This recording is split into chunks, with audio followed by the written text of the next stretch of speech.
Hello, welcome back to science of first and research theoretical classes में अपना आज का जो टॉपिक है वो है रिलायबिलिटी। वैलिडिटी इससे पहले वाले में अपन ने देखा था थ्योरेटिकल लेक्चर्स में, और बीच में अपने कुछ PYQs वाले और MCQs वाले सेशन चल रहे हैं, तो आई होप वो आपके लिए काफ़ी हेल्पफुल होंगे। लेकिन आज अपन जो देखने वाले हैं वो है रिलायबिलिटी। फिर रिलायबिलिटी के ये मैं डाल दूंगा आपको वीडियो, उसके बाद रिलायबिलिटी से रिलेटेड कुछ MCQs ऑब्जेक्टिव क्वेश्चंस अपन देखने जाएंगे इसके बाद में। तो आप ये लेक्चर उसके लिए आपके काफ़ी बेनिफिशियल होगा। यहाँ पर अपन जो देखने जा रहे हैं वो है रिलायबिलिटी। मैं आपको बता देता हूँ कि रिलायबिलिटी बेसिकली होती क्या है। रिलायबिलिटी का सबसे बेसिक फंडा है कंसिस्टेंसी। मतलब अगर आप बात करें वैलिडिटी की, तो वैलिडिटी होती है कि हाउ एक्यूरेटली अ टूल और a instrument measures what it claims to measure. ठीक है, एक टूल या एक इंस्ट्रूमेंट क्या कितना एक्यूरेटली वो चीज़ मेजर करता है जो वो मेजर करने के लिए बना है, राइट। जैसे कि अब कोई भी टूल ले ले यार, इंच टेप ले लें, लेंथ नापने का, वो लेंथ ही नापेगा, वो कितना एक्यूरेटली लेंथ नाप रहा है। अब इससे रिलेटेड कई सारे और भी टूल आते हैं, ठीक है, तो वो चीज़ मापता है। पर कितने कंसिस्टेंटली, मतलब अगर उसको आप बार बार काम ले रहे हैं, है ना, या बहुत फ्रिक्वेंटली यूज़ भी कर रहे हैं, तो भी अगर क्या वो कंसिस्टेंट रिजल्ट दे रहा है, क्या वो सही रिजल्ट दे रहा है, तो इस कंसिस्टेंसी का मतलब यहाँ पर क्या हो गया, रिलायबिलिटी इन रिसर्च। तो अब रिलायबिलिटी की डेफिनेशन देखें आप। Reliability refers to a consistency, stability, है ना, and dependability of the research findings. A reliable measurement और अ टूल और a test will produce the same result under the consistence conditions. Conditions भी जो है कंसिस्टेंट होनी चाहिए।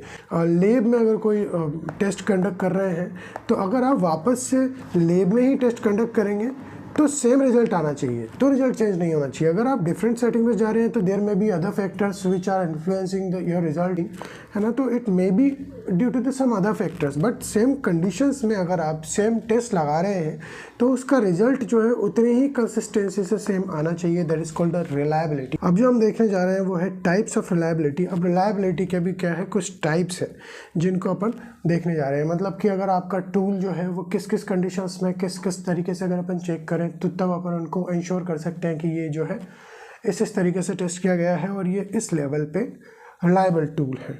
Test and retest reliability. अब ये एक मेजर करने का एक तरीका है। Measure the stability of a test over the time. अगर आपने कोई टेस्ट आज कंडक्ट किया, फिर कुछ दिनों बाद फिर कंडक्ट किया, और फिर कुछ दिन बाद फिर कंडक्ट किया, तो वो अगर कंसिस्टेंट रिजल्ट दे रहा है तो इसको क्या बोलते हैं, जैसा कि आपको नाम से ही पता लग रहा है, test and retest reliability.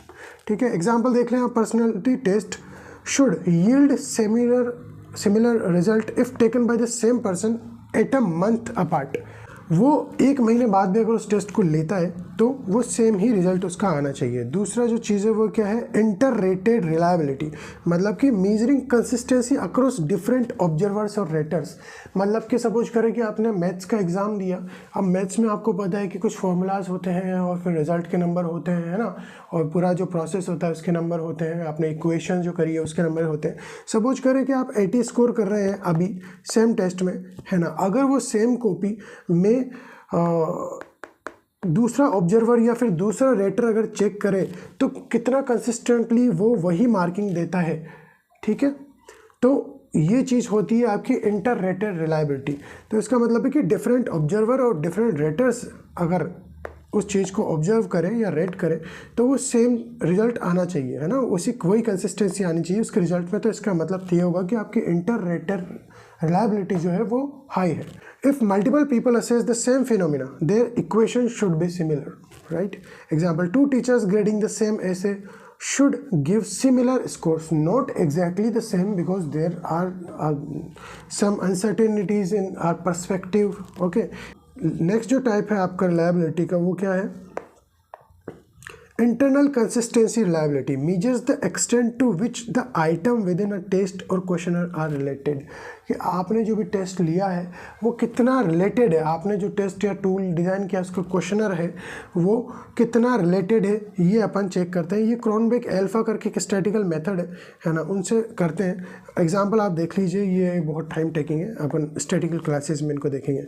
In a survey measuring job satisfaction, अगर कोई जॉब सेटिस्फेक्शन का सर्वे ले रहा है तो उसमें सारे जो क्वेश्चन है वो जॉब सेटिस्फेक्शन से रिलेटेड ही होने चाहिए, वो ऐसा और किसी चीज़ से रिलेटेड नहीं होने चाहिए, आपकी पर्सनल लाइफ से रिलेटेड नहीं होने चाहिए। They all should be directed to the job satisfaction, कि सारे रिलेटेड होने चाहिए। नेक्स्ट जो टाइप है वो आपका क्या है, पैरेलल फॉर्म रिलायबिलिटी।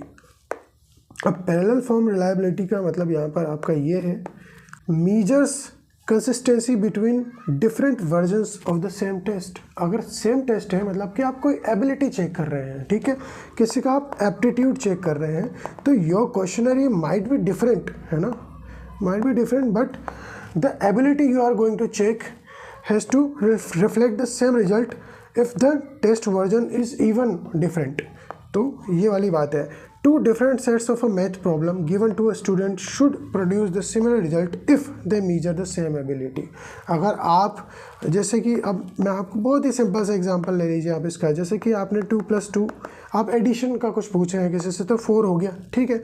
अब आप वहीं पे आपने ये सेम चीज़ नहीं पूछ के क्या करा, आप सिर्फ ये एबिलिटी चेक कर रहे हैं कि ये एडिशन सब्ट्रैक्शन से कर सकता है कि नहीं कर सकता है, डिवीजन वगैरह, तो वही डेटा चेंज करके पूछ लो, मतलब दूसरा वर्जन बना दो टेस्ट का। तो ये जो हो गया, ये आ गया आपका पैरेलल फॉर्म रिलायबिलिटी, ठीक है। अब आपका अपन जो देखने जा रहे हैं वो है फैक्टर अफेक्टिंग रिलायबिलिटी। ऐसे कौन से फैक्टर्स हैं जो कि आपकी रिलायबिलिटी को जो है इफेक्ट डाल सकते हैं। तो मीज़रमेंट एरर हो सकता है कि अनक्लियर क्वेश्चन हो, एनवायरमेंटल डिस्ट्रैक्शन हो। अगर आप दूसरे टाइम पे सेम टेस्ट कंडक्ट कर रहे हैं पर there might be some things, है ना, तो मीज़रमेंट एरर वहाँ पर हो सकते हैं। इनकन्सिस्टेंसी इन डेटा कलेक्शन प्रोसीजर्स, अगर आपने जो डेटा कलेक्शन किया है उसमें अगर कंसिस्टेंसी नहीं है तो वहाँ पर भी आपका, अब इसमें क्या है कि सब्जेक्ट वेरिएबिलिटी और रेटर डिफरेंस भी आ सकता है। जैसे कि अब सपोज करो कि आज मैंने टेस्ट दिया और मेरा मूड भी अच्छा था और मैं अच्छी नींद लेके आया था और प्रिपेयर भी अच्छा था। 10 दिन बाद आप अगर मुझसे वो चीज़ के बारे में पूछ रहे हो और there might be some happening within my mind or the factors that could influence that result, तो अगर ऐसा हो तो वो सब्जेक्ट वेरिएबिलिटी, अगर मूड चेंजेस हो या ऐसी कोई चीज़ हो, इसकी वजह से भी जो है आपकी रिलायबिलिटी अफेक्ट हो सकती है। नेक्स्ट जो आपका रेटर डिफरेंस, अब कोई खड़ूस आदमी है, उसने गंदी कॉपी चेक कर दी, आपका बंटा धार हो गया, तो that is something different thing, है ना। तो स्कोरिंग बाय एवेलुएटर, इनकंसिस्टेंसी इन ग्रेडिंग, है ना, तो यहाँ पर भी ये चीज़ देखने को आपको मिल सकती है। तो ये कुछ मेजर फैक्टर्स हैं जैसे कि मेजरमेंट एरर, इनकंसिस्टेंसी और subject variability and rater difference. Now अब आप वर्सेस में देख लीजिए, रिलायबिलिटी और वैलिडिटी का मतलब मैंने आपको पहले ही बताया था कि कंसिस्टेंसी, एक का मतलब कंसिस्टेंसी और एक का मतलब है एक्यूरेसी।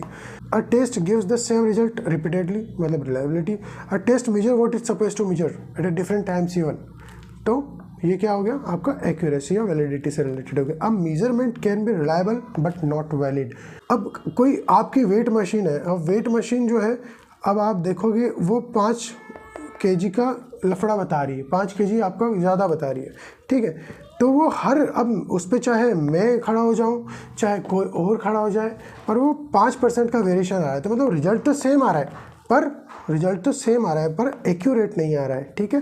तो यहाँ पर ये बता रहे हैं। अब valid test must also be reliable. तो रिसर्च के लिए अब फिलहाल ये इंपॉर्टेंट है कि आपका जो टेस्ट है वो वैलिड भी होना चाहिए एंड रिलायबल भी होना चाहिए।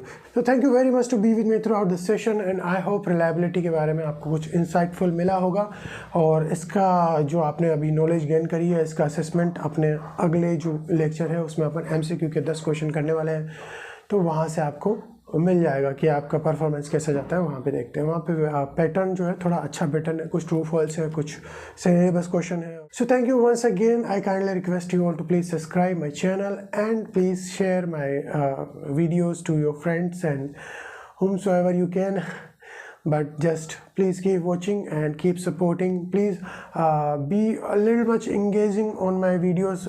Kindly, it would be more helpful to me if you put some comments in the comment section, because video will be reflecting like it's the engaging video, like viewers are getting a taste to it. So please do me this favor.